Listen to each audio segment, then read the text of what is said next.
Well, hey, everybody, it's Coach LT with the Black Girl Loading Podcast. And today we are going to talk about the cost of vulnerability. And I know you are just as excited as I am to talk about what does that mean? And so I've got a special guest with me today. I've got Adia Thompson White joining me, and Adia is a fellow life coach, and I'm so excited to have her with me. I'm going to let her tell you all about what she's working on, what she's doing. And I asked Adia to join me on the podcast today because I've admired the way that she has just been vulnerable with her journey and with her journey of change, with her journey of self, and all the things that she is uncovering and unveiling and pulling back those layers and what has brought her to this point.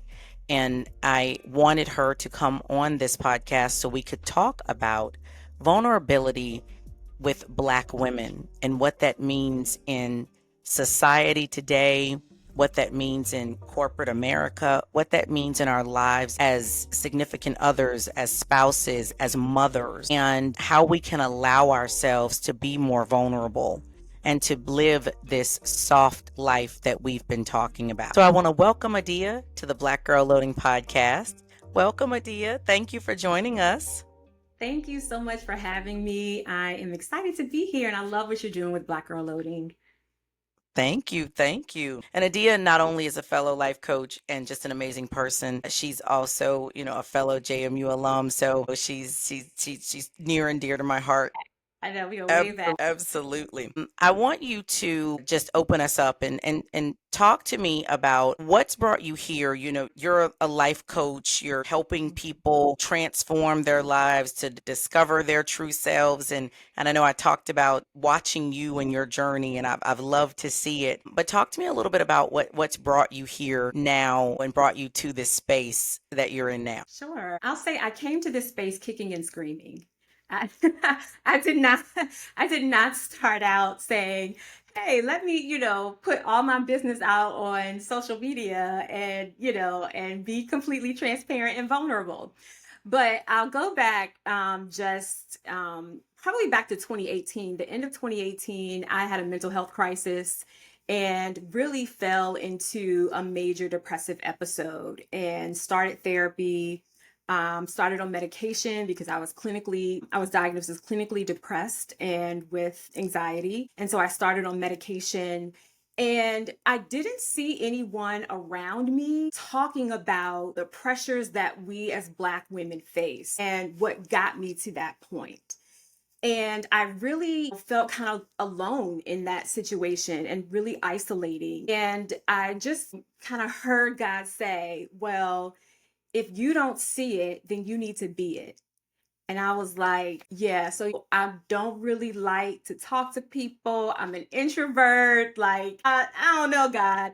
And he was like, no, I really think that you need to start sharing your story because I think it's going to help other people. And so that's what I did. I really just put it all out there one day on Facebook.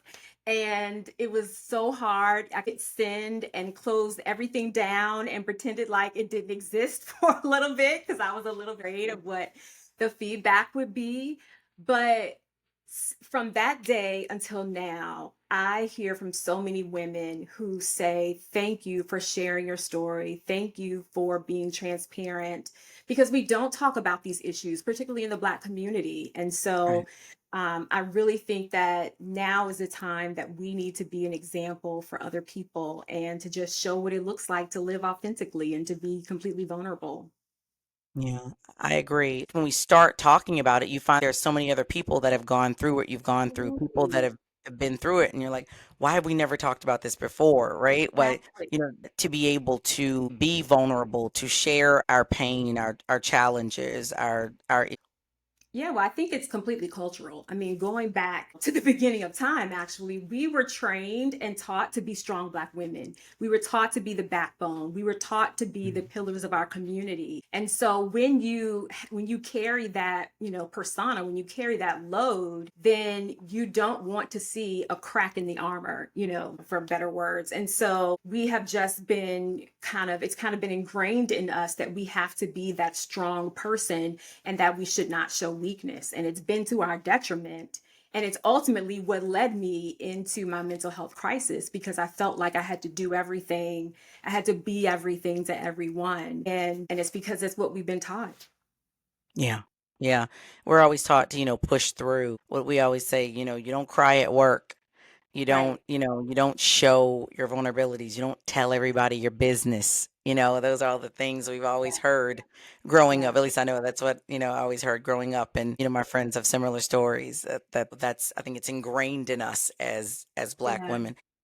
And especially as someone who works in corporate America, you're in a professional setting, you're usually one of maybe two or three. Sometimes I'm the only Black person or person of color in the Mhm. room.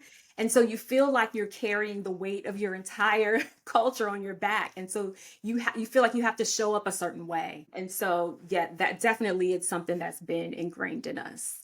Yeah. Yeah. And then, so as you started peeling back the layers and you decided to just let it all out, right? You decided to tell your story and let people know what you've been going through. And I remember seeing that post, and I think you were on the post, and you didn't have on any makeup. And that's one other thing. We're used to wearing our makeup and we have our hair done a certain way, and we're doing this thing, and you just decided to share some of the things that you have been dealing with. And when you let all that out and you let that go, what were the steps to rebuilding in such a way that you weren't continuing to overload? Because you still have your life responsibilities, you still have your job, you still have your kids, you still have your, you've got all the things that you had before. None of that went away. So talk to me about the journey to getting to your true self, to being allowing yourself to be vulnerable, to living a softer life, but still maintaining life itself. Yeah, it's an ongoing journey. And my therapist will tell you that there are weeks when she is like, you have too much on your plate, get it together, Mhm. which is what I need because I need someone to tell me to pull back. But it definitely is an ongoing journey. And some days I'm more successful at it than others. And I think that's okay. That's all part of the journey. There are going to be ups and downs. There are going to be days where you feel like it's one step forward and then three steps back. But I think the important thing is to realize that even if you have a bad day, it does not equate to a bad life. It does Right. not equate to a bad week, a bad month. It is a bad moment that you've had.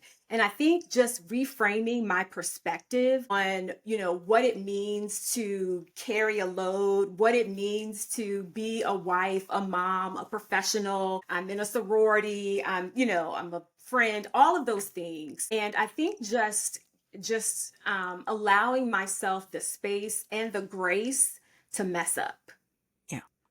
because Yeah. I think I know that I had a problem with perfectionism and I still struggle with it. I call myself a recovering perfectionist. And Mhm. so a lot of times I just have to remind myself it doesn't have to be perfect. You don't have to be perfect. It's okay. And so I think just reframing my mind has been a big help in the journey because like you said, the responsibilities don't go away. You still have to get up and go to work. You still got to be a parent. You still have to be a wife. You still have to do all of these other things. But I think giving yourself grace and reframing your perspective has really been a big help for me. Yeah, absolutely. When you talk about giving yourself grace, we've talked about vulnerability. We've been talking about choosing you, right? And that's a huge part of what you're doing here. You chose to take care of you, because we realize if we don't take care of ourselves, we can't take care of all the other things, the other people in our lives, and all those things. You're no good to anyone else if you're not good to yourself. But Right. sometimes in choosing yourself, the people around you that you're so used to putting first struggle with that. And so let's talk a little bit about that, because that can create confusion for folks, that can create challenges in relationships sometimes. And so tell me about that. How did that work out in your life, in your relationships, in your core relationships, especially with your family? Like, and how did that work when you started to choose Adia? Yeah, it was tough at first because, like you Hmm. said, people are used to you being accessible, 24/7. They're used to you showing up. They're used to you carrying the load.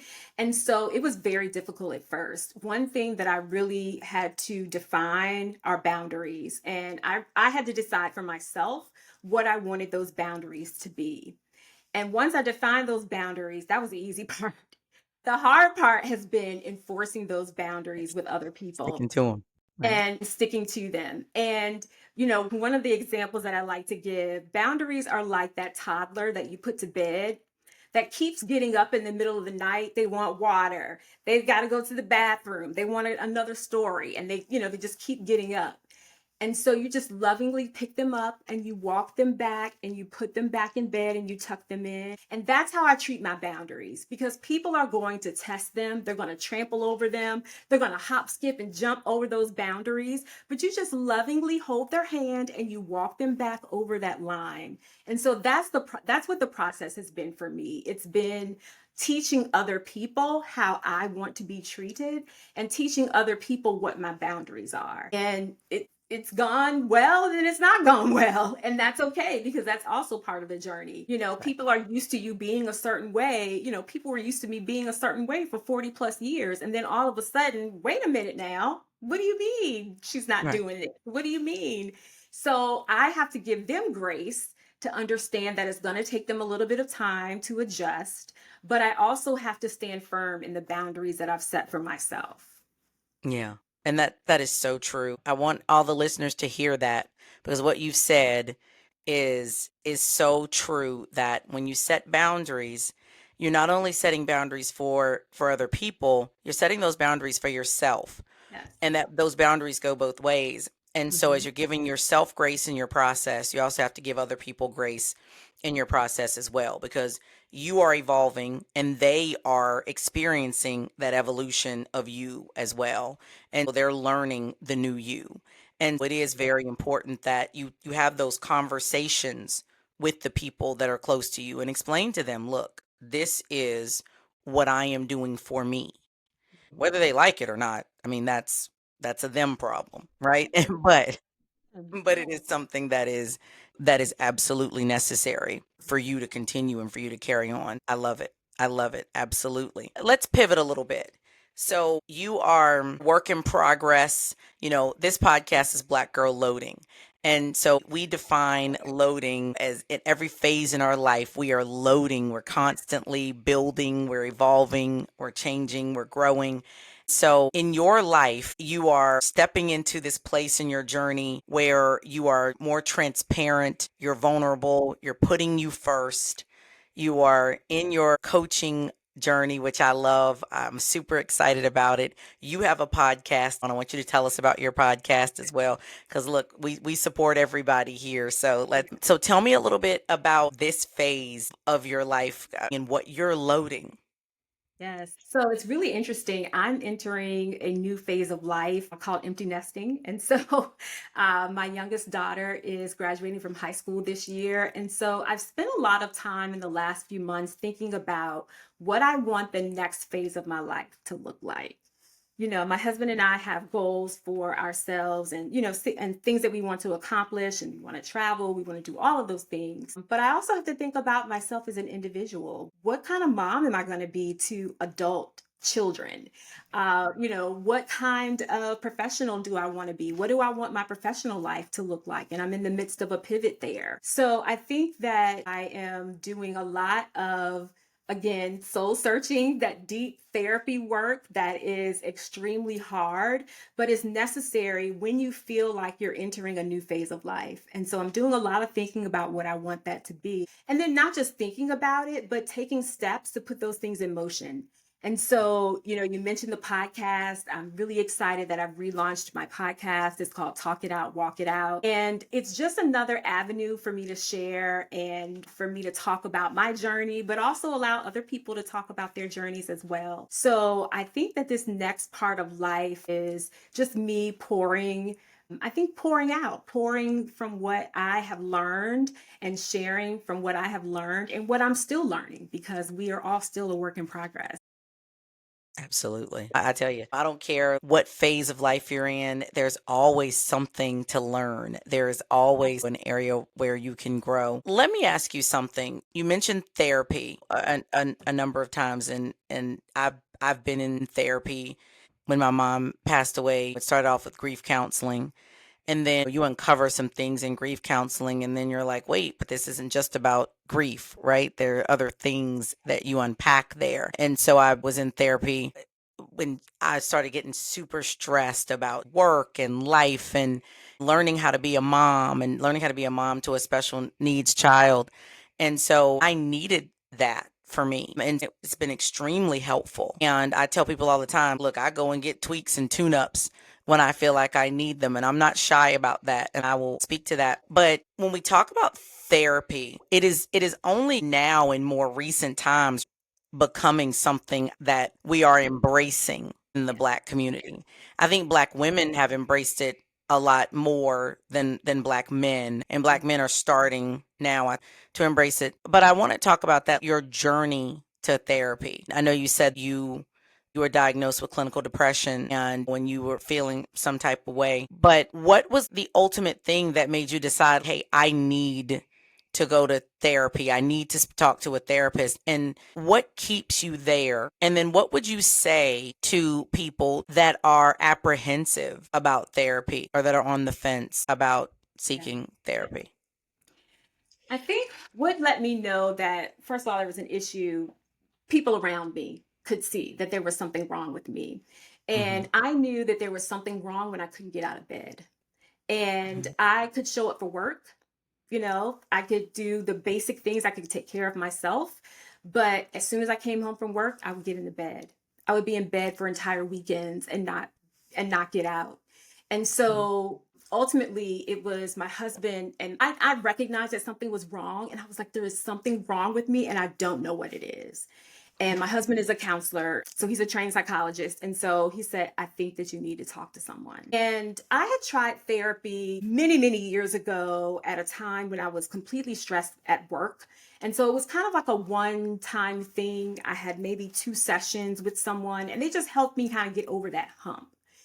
But I realized that I needed something much more. So I started therapy in 2019. And something that no one tells you is that you may not click with your therapist the first time you try it. I am on my third therapist Right. now. I love my therapist. We go together real bad now. Like there's no there's no getting rid of each other. But it took me a little bit to find someone who is right for me. So I think that when you are considering therapy, one, you need to think about what your goal is. What do you want to get out of a therapeutic situation? Do you just need help at a particularly tough time? Do you just need grief counseling? Do you just need help as you're transitioning from, one profession to another? Are you stressed and you just need a short period of time where you need help? Or do you recognize that there are traumas in your life that may be holding you back from being your best self, from walking in your purpose, from living in joy? And that I think is when consistent therapy is most helpful. So I have been with my current therapist for 3 years. We meet bi-weekly, and sometimes my therapy is very much. I've gotten to a point where it's situational. So, we may get on and I'm like, oh my God, this last week, I can't do it. My husband and I were fighting at work, was a complete mess. It was just, yeah. And so I need help in that moment to kind of get over my overwhelm. Right. And then other times it's talking through some things. One of the consistent, I think, things is learning how to say no. I tend to fill my plate to the max, and then I get overwhelmed. And so, at each session we talk about, what do you have going on? Is it too much? Are there things that you need to say no to? Are there things that you need to pull back from? So I think ultimately it just depends on what you want to get out of therapy. I Yeah. need someone that is going to talk very plainly to me and be like, "Look, girl, you're doing too much. We're not going to do this. You're going to say this to this person. And okay, so now that we've gotten that off the plate, okay, now we can do X, Y, and Z, the things that you really want to do." And so that is the relationship that I have with my therapist. I appreciate it so much, but everyone is different. So I think number one, you need to think about what you want to get out of therapy, and then find someone that that has that approach to therapy that is in line with your goals. Yeah, because that's a relationship. And a Mhm. lot of people need to understand that, like you were saying before, you have to really feel comfortable and feel good with your therapist. And a lot of people will get into therapy and they don't want to go back. They're like, I didn't like the therapist, so they don't go back. Well, if you don't like that one, you have to try another one. Therapy, honestly, is only as good as what you give it as well. Absolutely. And if you're not prepared to be open in Right. those sessions, you're Yeah. not going to get much out of it either. And so, Absolutely. and that's the other piece. You've got to go in there with an open mind and you've got to be able to give in order to Yeah. get. And I think that's one of the challenges with our mental health system in general, because if you're in crisis and you go to a therapist and you have a bad experience, like you said, you're going to be turned off to therapy altogether. And it's, it can be difficult if you're in a crisis moment to, it took all you had just to be able to schedule that appointment and then it didn't go well. And so I think it's helpful if you have people around you that can still encourage you and say, yes, that's, this person didn't work out, but let's try another person. So I think, if you have a village around you, just one person that you tell that you're doing this, that can encourage you to keep going, that can make a difference as well. Absolutely. Yeah. And it's important to surround yourself with the right people and to Yeah, surround yourself, especially when you get to a point where you've started to really become the person that you want to be, the person who you are. You start to peel back those layers. When you start yeah, to become your authentic, genuine self, when we start talking about being your true vulnerable self, when you start to reveal that, you want to be around people who can appreciate that, people who absolutely, deserve to be in that space with you. And that's when absolutely. we talk about, once again, some things you have to let go. And you realize when you start evolving and when you start becoming, and I just say becoming, Mhm. you start to shed some of those relationships that you had before because you realize those relationships may not have been healthy for who you really want and need to be. And that's Absolutely. important too. Your village is so important. It's so important. And I think that's the hard part of therapy that people don't see is the change in relationships. In addition to being able to set boundaries, it's also realizing that you may be in a different phase of life, a different mindset than people, are around you. And that's really hard. Yeah. And, I don't like when people say that they just cut people off. And that Yeah. because I don't think you can just do that. I think That's right. you owe people a conversation. You owe people, you don't have to tell, oh, I don't like being around you. Not that, but it's an acknowledgement that our dynamic has changed and That's it's right. okay. And Right. so, I think that it's hard. I'm not going to lie. It's hard when you have to make changes in relationships and changes within yourself, because therapy is also a mirror. And I found that it reflects the things about you sometimes that are ugly and that Yes. you have to work on. And that has also been incredibly challenging because, you think you're the best thing since sliced bread. And then you That's right. start going through therapy. It's like, ooh, wait a minute. Am I really Mhm. like that? And so, and so, having to work on yourself is also a part of that. But I think that's the main reason why people are so scared of therapy, Mhm. honestly. Because you're afraid of what you will reveal about yourself. Mhm. And I think sometimes you know some of these things about yourself deep within, but you pack them Yes. down so much, right? And you pack them down with work. You pack them down with with with parenthood. You pack them down with family and all these other things, right? So you can use those as your excuses and your scapegoat for not really facing what the real Mhm. underlying issues are. And then you Yeah. get into therapy, or even sometimes with your close friends and they call you out on some stuff and you're like, that's not me. And you run off or you don't talk to people for a while because they've just revealed some things about you that you're not ready to face. Mhm. And that's part of peeling back those layers. And we talk about the cost of vulnerability. There is a cost when you are ready to be your true self, your vulnerable self, and you're ready to peel back all those layers, some of your relationships may change. Sometimes for the better, Mm-hmm. a lot of times for the better. Mm-hmm. At least I felt that's the case for me. Absolutely, because it's an opportunity to grow. Let me say this, the cost is also so valuable. I cannot Hmm. tell you the freedom that comes with being authentically yourself. No, first of all, knowing yourself and then shedding those layers of, who you were supposed to be and the pressures that you put on yourself and, all of those layers. Once you shed all of those layers, there's so much freedom that Yeah, comes with that. And that's so right. we talked a little bit about hard work, and I don't want to turn anyone away from therapy. And they're like, oh, it's going to be so hard, but it's going to be so worth it because it's rewarding work. You will be able to just be completely yourself and be completely free. And I think Yeah. that is the best thing that's happened to me. Yeah. We talked about being able to just be free and Mhm. not have the layers. And we talk about that from a mental, emotional standpoint. I always use the analogy about wearing makeup or the way we do our hair. Or there used to be a time you wouldn't have caught me on camera without a full beat, right? I would have never done that. And now I'm at the point I go for my morning walk, I come back and I get on here and I record some content, right? Or because something's weighing on me and I want to share it with folks and I'll just get on here. But that's a different level of freedom that I have with myself that if a few years ago I would have never done that. And that takes a lot of vulnerability. I can't tell you how liberating it is to just be able to do that and just be like, this is me. This This is is who I me. am. Yes. Because Yeah. also I've noticed as I get older, it's exhausting. It's exhausting to try to keep up. Listen, I put on a full beat today for you, Coach LT.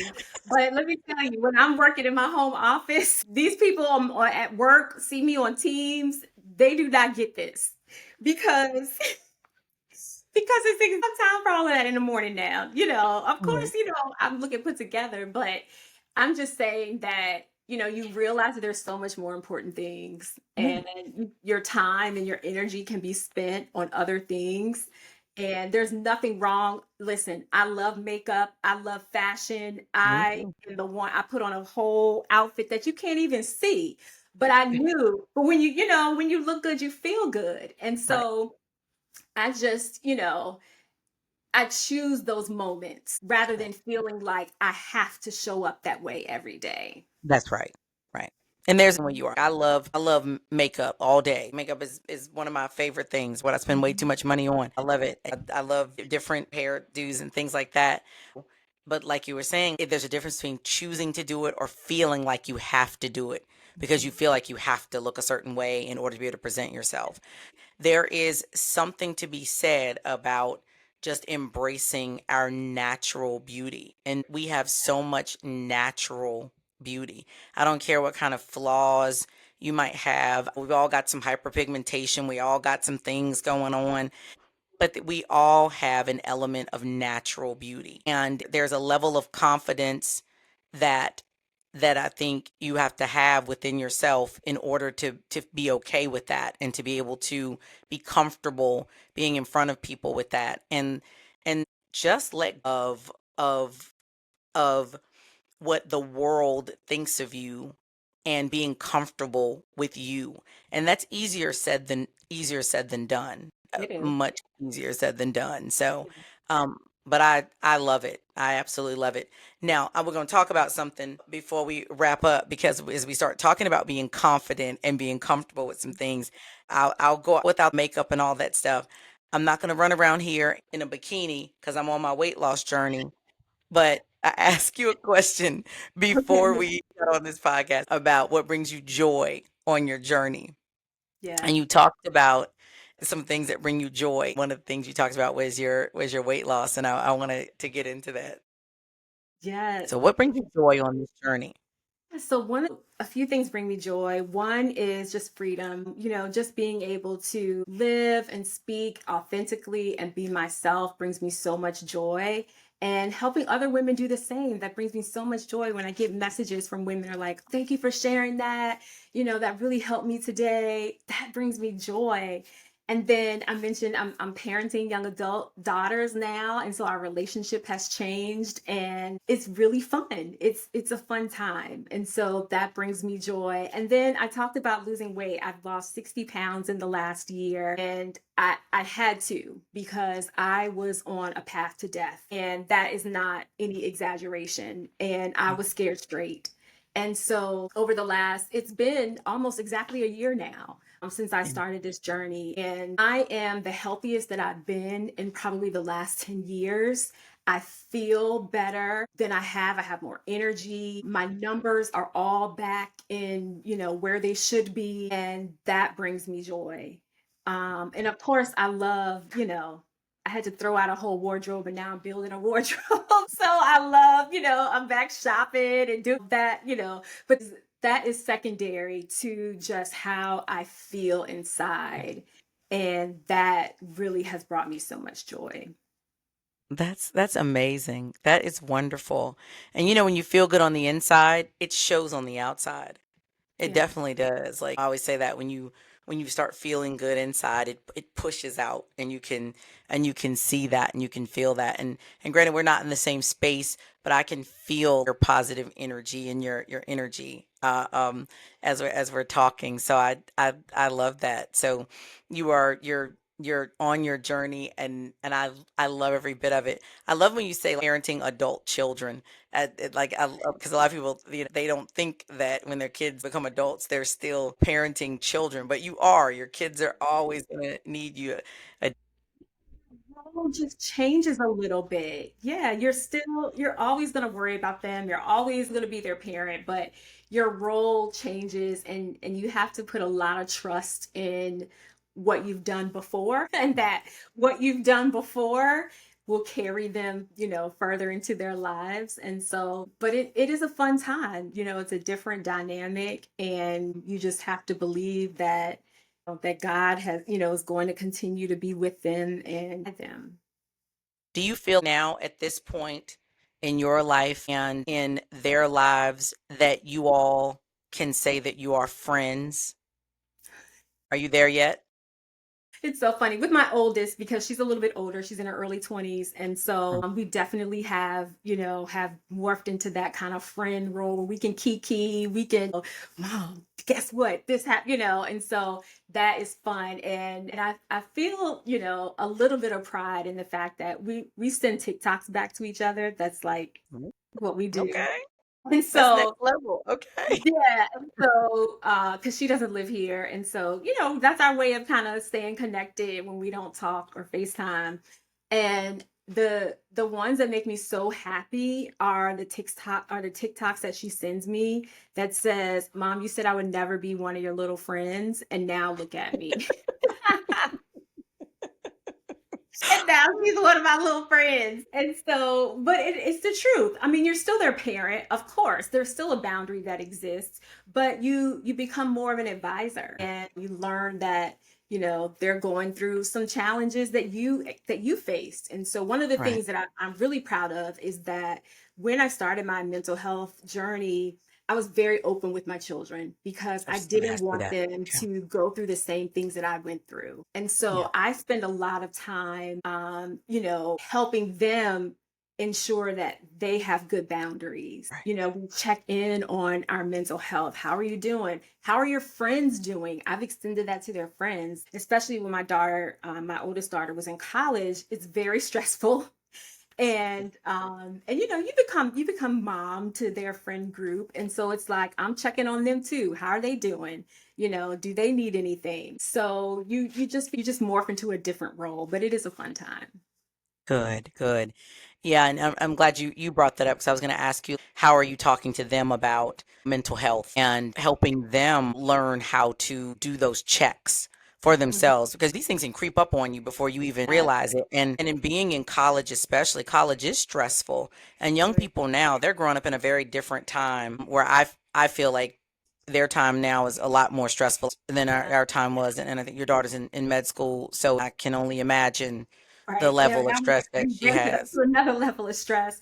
But I found balance, and that's one of the things that I stress. So, when she has opportunities to go and hang out with her friends, and I like to see that, and I encourage it, because you can't spend all of your time focused on books and studying. Right. Like, you need that balance. You need to have time to let off steam and to have fun, and to and to do things that you want to do. And so I definitely encourage that and make sure that she's doing that. And she's been really blessed to have a great group of friends around her. She's like her mama. She's type A and can be very intense. But then, she has friends around. Okay, come on, let's go out. Hey, we're going to brunch. We're just going to do this, that, and the other. So, it takes a village. So Good. yeah. That's good. That's excellent. I love to hear that. So I'm going to ask you two questions, okay, Okay. as we start to wrap up. And the first question, what would you say to Black women who are tired of being strong? I would say put down your cape. Put down your cape. Take it off. You don't have to carry the burden. And it is okay to show weakness, to show vulnerability, to live a soft life. It's what we deserve. It is how we are intended to live. And so I would say just take off the cape. Sometimes you just have to rip it off. It's going to seem really scary, but I promise once you do it, you'll start to see the progress that you make, the joy that you start to feel inside, and it will be worth it. Absolutely. Cape's got to come off. Yeah. And then the next question I have is, what words of encouragement would you give to someone who is learning to let their guard down? I would say first, give yourself grace. Give yourself grace, because it is going to be hard. It's going to be scary. Like I said, I came into this kicking and screaming, and God was like, "This is what you need to do." And I was, but I don't want to. I was like Moses. I was like, "Listen, I don't know how to talk to people." Like, I had every excuse in the book, and he was like, "No, I want you to do this." So, so I would just say, just give yourself grace and just embrace your flaws. It's going to take time. You're going to have good days, you're going to have bad days, but that's part of the journey. I've That's been right. on this journey for the last, what, 6, 7 years, and I still have bad days. I still have days where, you know, I still have times where it is very hard for me to get out of bed. And that is okay, because we are all on this journey together. And as long as you recognize that it is a journey and you don't give up, That's you're right. winning. That's right. So just keep going. Even if you have to take baby steps, even if you're crawling at first, if you are making any kind of progress, you are winning. You're winning. Absolutely. I say this all the time. Winners show up even when they don't want to. That's part of the game, right? You push through as Yeah. long as you know how to reset. You have to Yeah. reset, and that's super important. Adia, I want to thank you so much for being here today. This has just been a wonderful conversation. I hope you all out there were listening, taking notes. Coach Adia dropped so many gems today. And I want you to think about some of the things that she said. And I want you to ask yourself, what is the cost of vulnerability for you? And honestly, more so, what is the cost of you not being vulnerable? What Yes. is the cost of you not taking some time to discover yourself and Yeah. to choose you in your life? Because you've heard us talk about today about taking on so much, always wearing that cape, always saving the world, as is, Black women are oftentimes looked to do. And we've got to learn how to say no. You hear me say no is a complete sentence, and it is. And it's important that we protect our peace and our mental health, and that we take care of ourselves. And part of that is being more vulnerable, talking to the people around you about what's going on with you, having those open, honest conversations, And if you are not getting what you need in your immediate village, then it is okay to seek therapy and to speak to someone who can help you. Start your journey with a life coach, and your coach will oftentimes say to you, look, I want to redirect you to a licensed therapist that can help you. It's important that you are on that right path in your journey to ensure that you get what you need. But I say to you, as a Black woman who at one point in my life didn't know how to say no. I'm super friend, super mom, super sister, super daughter, super aunt, everything to the world. It's not a healthy way to live. And, you learn the hard way, and then you learn methods to do better. Yeah. And we're all here to do better. Exactly. Absolutely. So thank you, everybody. I want you to chime in, join the conversation. And we're going to have more topics like these, as I said, as we get through the month of May. Next week, we're going to be talking to two amazing women who are raising sons with autism. And we're going to talk about neurodivergence, and we're going to talk about cognitive disabilities in the Black community and what that means and what that looks like, and how we can bring better services to the Black community and to make this topic something that we talk about more often, shedding more light on the educational system for families. So more to come. Thank you, Adia, for being with us. This has been so great. Thank you so much for having me. Well, thank you for joining us, and we will see you next time on Black Girl Loading.